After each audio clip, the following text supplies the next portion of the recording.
Sud Radio, Osez entreprendre, Thomas Binet.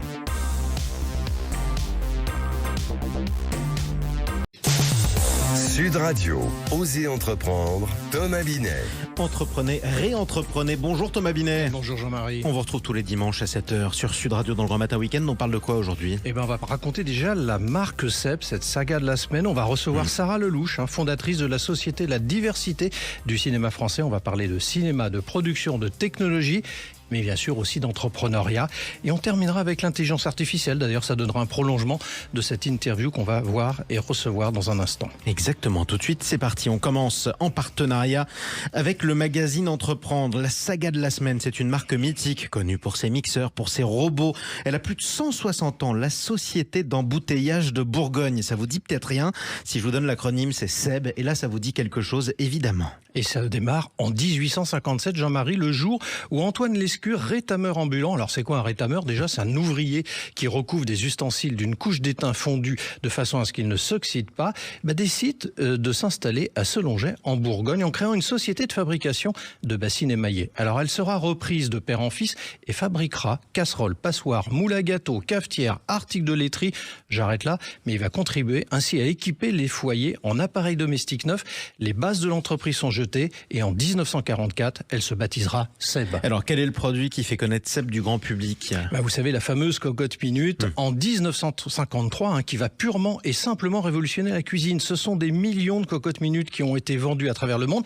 D'ailleurs, cette fameuse cocotte minute, pour ceux qui ne le savent pas, sera inventée par Roland de Végian en 1948. Ouais. Roland de Végian, qui n'est autre que le père de l'ancien ministre Patrick de Végian, décédé il y a 4 ans, en mars de la Covid. À partir de cet instant, Seb va se développer très fortement en proposant une très large gamme de produits, autocuiseurs, fer à repasser, machine à café, robots culinaires. Elle invente également en 1967 la première friteuse électrique sans odeur, le grille-pain tout automatique en 70.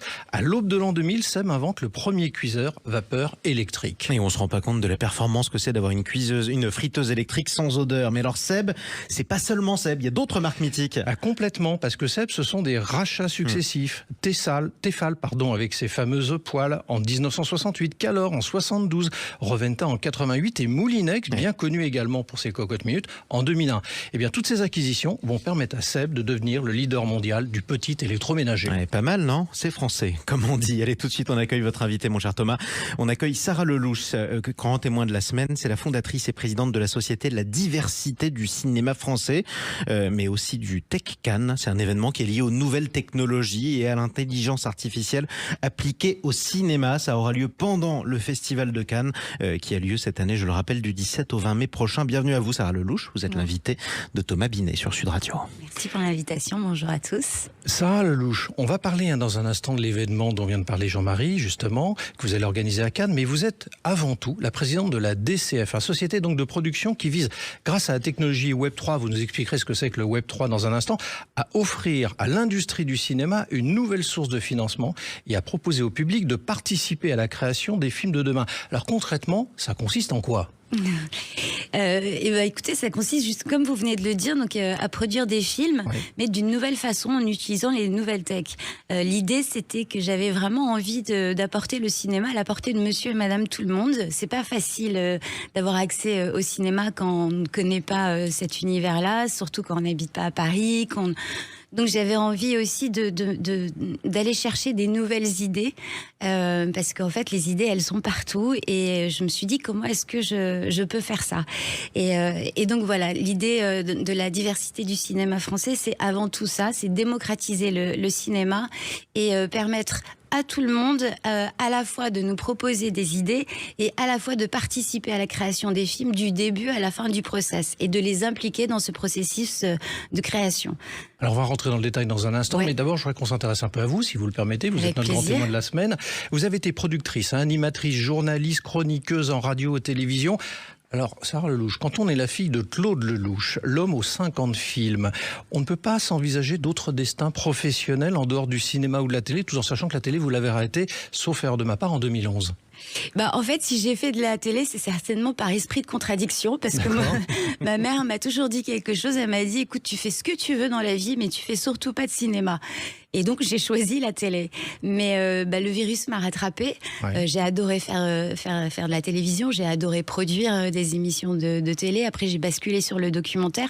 Le documentaire, c'est un travail qui est beaucoup plus long que de faire des émissions de flux et de fournir rapidement, enfin de livrer rapidement. Et j'ai pris énormément de plaisir à travailler sur des projets pendant 1 an, 2 ans. Et c'est ça qui m'a donné aussi envie de commencer à m'intéresser à la fiction. Et voilà. Vous dites que votre maman vous disait de ne pas faire de cinéma. Il n'en retire pas moins quand même que vous avez joué à l'âge de 10 ans dans Un homme et une femme, on est d'accord? Oui, mais alors écoutez, ça c'est mon père qui adore mettre tous ses enfants dans tous ses films. Tu vois, c'est sa petite touche. Hitchcock, on le voit dans tous ses films. Et lui, il met au moins un de ses enfants dans tous ses films. Et quand il n'arrive pas à mettre les 7 en même temps. Je voudrais citer votre père, si vous le permettez. Dans une interview récente, il a dit « Quand je tourne Un homme et une femme, j'en suis à mon 7e film. Aucun n'a marché et je me dis que peut-être je ne suis pas fait pour ce métier. Je décide d'en réaliser un dernier et de prendre tous les risques. C'était une sorte de suicide. Je me persuade que si celui-là ne marche pas, je ferai autre chose. Et ça a marché au-delà de tout ce que je pouvais imaginer. » Est-ce que la grande leçon de cette histoire, c'est pas la persévérance, la résilience? Du coup, avez-vous le même rapport à cette situation que le sien? Oui, complètement. C'est ça, c'est un combat. À un moment donné, la question, c'est quand est-ce qu'on s'arrête quand les choses ne marchent pas et à quel point il faut persévérer. Moi, j'adore la philosophie de mon père qui est avant tout celle de prendre un maximum de risques et de mettre... Donc vous êtes dans le risque comme lui, en qualité d'entrepreneur? Oui, aujourd'hui encore plus que jamais. J'ai toujours pris énormément de risques. J'ai souvent produit sur fonds propres. C'est difficile. C'est un vrai risque, effectivement. C'est un vrai risque. Et c'est vrai que ça m'a toujours porté chance, en fait. Jusqu'à présent, je touche ma tête. Donc pas d'échec?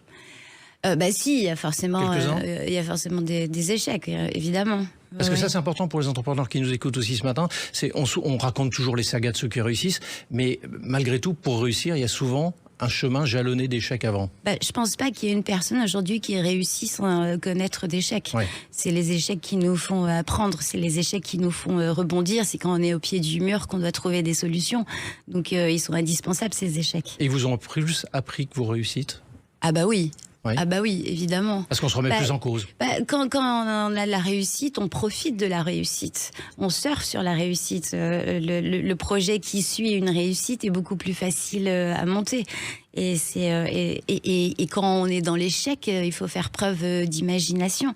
Et la contrainte sollicite l'imagination. Ça aussi, c'est une phrase de mon père, mais c'est tellement vrai. Vous allez mettre en place donc au mois de mai, Jean-Marie le disait dans le lancement, le Tech Cannes. Alors... En quoi ça consiste en quelques mots? Je voulais juste, oui, absolument, mais je voulais juste rectifier parce que Tech Cannes, c'est avant tout un écosystème, c'est un club qui va vivre à l'année. C'est ce que je voulais vous dire après, mais je vous en prie. Non, mais c'est important de le préciser parce que, c'est un club. En fait, c'est un club, c'est un nouvel écosystème qui vise à réunir les géants de la tech avec les géants du cinéma et plus généralement avec les géants de l'audiovisuel. Et c'est vrai que le lancement de ce club aura lieu à Cannes, sur la plage Villebrequin, sur la Croisette, du 17 au 19. Et là aussi, c'est un vrai pari, mais en même temps, c'est un pari qui me semble très cohérent. Vous parliez tout à l'heure de la diversité du cinéma français, qui est ma deuxième société de production, qui a donc cette particularité d'utiliser la tech pour produire des films d'une nouvelle façon. Donc je suis partie en levée de fonds, et donc j'ai été amenée à rencontrer beaucoup d'investisseurs avec deux typologies, celle des investisseurs tech et celle des investisseurs cinéma, ou en tout cas dans l'univers de l'audiovisuel. Et c'était vachement intéressant parce que les investisseurs tech me disaient ton projet il est super, ils étaient peut-être polis, mais bon, j'ai réussi à lever, mais ils me disaient ton projet il est super, mais en fait c'est compliqué d'investir parce qu'on ne connaît pas l'écosystème du cinéma, on ne connaît pas l'économie. Pour nous c'est vraiment à risque d'investir sur le cinéma, c'est sûr que c'est pas de l'immobilier, mais donc ils étaient très refroidis. Et à l'inverse, quand je parlais avec les gens de l'audiovisuel, ils me disaient ouais, ton projet il est super, mais là tu nous parles de Web3, tu nous parles de blockchain, tu nous parles d'IA, et ça ce sont des mots qui font très peur, en tout cas en France. Et je me suis dit mais c'est dingue que ces deux industries finalement ne peuvent pas avancer l'une sans l'autre. Depuis toujours elles avancent différence l'une avec l'autre. Je veux dire, l'arrivée de la couleur, c'est une technologie. Le 4K, c'est une technologie. Et ben, ces deux industries ne savent pas se parler. Ils ont peur les uns des autres, ils ont peur des mots. Donc, tout à l'heure, je parlais de démocratiser le cinéma. Ben, j'ai aussi envie de démocratiser la tech et faire en sorte que ces deux univers, en se parlant, créent de nouvelles synergies, que ce soit tech ou artistique. Vous viendrez nous en reparler, justement, quand vous aurez fait cet événement et que vous aurez mis en place donc la vie de ce club. On va vous retrouver dans un instant, Sarah Lelouch, parce qu'on a fait un petit test avec vous sur l'intelligence artificielle. Vous venez d'en parler.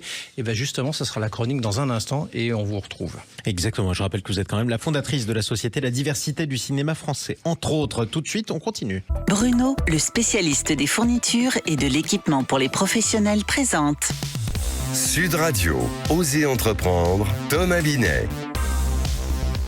Thomas, cette semaine, vous vous posez la question de savoir s'il faut se former à l'intelligence artificielle. Je pense que pour Sarah, c'est très clair, ça va être oui. Moi, je pose la question, mais en fait, la réponse, ça vient surtout des salariés qui, à 76%, indiquent qu'ils souhaitent être préparés et formés à la bonne utilisation de l'IA, selon une étude menée par OpinionWay. Mais rappelons d'abord ce qu'est l'intelligence artificielle. Elle fait référence à des systèmes ou machines capables d'imiter l'intelligence humaine pour accomplir diverses tâches et peuvent s'améliorer elles-mêmes en se basant sur des informations collectées. Alors les entreprises, j'imagine qu'elles s'y préparent, mais elles font comment ?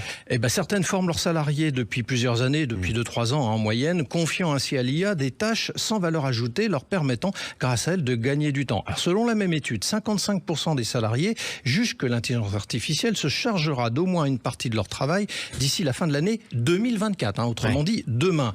Du coup, il y a un peu péril en Almer pour ceux qui ne s'y intéressent pas vraiment. On a tous peur de finir au chômage. Alors en guise d'exemple, vous avez fait un test avec notre invitée Sarah Lelouch. Absolument, Jean-Marie. Alors je suis allé sur ChatGPT, j'ai tapé qui est Sarah Lelouch et j'ai voulu vérifier la véracité des informations. Et pour aller jusqu'au bout, j'ai soumis le résultat à Sarah pour qu'elle le corrige en live avant qu'on soit ensemble ce matin dans l'émission. Alors c'est à peu près juste, Sarah pourra en témoigner. Ouais, sur les grandes lignes. Dans les grandes lignes. Bon, il y a quand même une erreur sur la date de naissance, il y a une erreur sur sa maman, mais à part ça, tout va bien. Et puis sur le contenu, c'est un peu sommaire. Ça veut dire qu'il y a des erreurs sur les choses les plus faciles en fait. En fait, oui. Ouais, mais voilà. vrai. Donc c'est intéressant. Et puis Sarah Lelouch a quand même une notoriété, donc on imagine ceux qui en ont un petit peu moins. Mais ce qui est intéressant, c'est que la date donnée, le 9 octobre, est la date de naissance d'une autre de mes sœurs. Ah, Voilà. c'est pour ça. Donc, il y a un petit trompé. amalgame. Donc, difficile. Bon, j'espère qu'on ne se trompe pas d'anniversaire dans la famille. En tout cas, c'est le plus important. Pour conclure, est-ce qu'il faut en avoir peur de l'intelligence artificielle, Jean-Marie, Thomas ? il y a toujours un risque, bien évidemment, face aux révolutions technologiques. Alors, on sait toujours où elle commence sans savoir vraiment où ça se terminera. Elle frappe surtout ceux qui ne veulent pas s'y intéresser et qui pensent que cela durera le temps d'un printemps, même si on vient d'y arriver. L'IA bien comprise et bien utilisée va nous permettre de gagner du temps et nous faciliter au quotidien. En fait, il ne faut pas s'inquiéter pour ceux qui vont l'utiliser, mais plutôt ceux qui ne l'utiliseraient pas. Attention, peut-être que demain, l'IA remplacera les animateurs. Thomas Binet, enfin. Jean-Marie, à qui le dites-vous ? Exactement. Merci beaucoup, Sarah Lelouch, d'être venue sur le studio de Sud Radio ce dimanche pour Oser entreprendre. Merci à vous, Thomas Binet. Restez dans les parages. On vous retrouve dans un instant pour investir. On parle de quoi ? On parlait immobilier et crédit. Sud Radio, Osez entreprendre, Thomas Binet.